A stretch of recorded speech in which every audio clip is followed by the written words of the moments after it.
How to change your bio on TikTok. Hey everyone, welcome back to our channel. In this video, I'm going to guide you on how you can change your bio on TikTok, so make sure to watch the video till the end.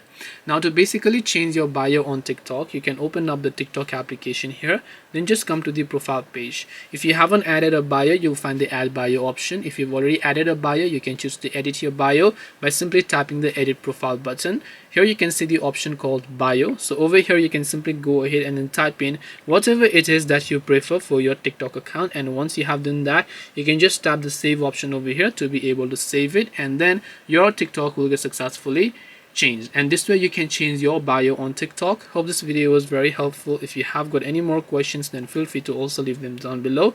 Thank you for watching till the very end of this tutorial, and see you soon in our next video.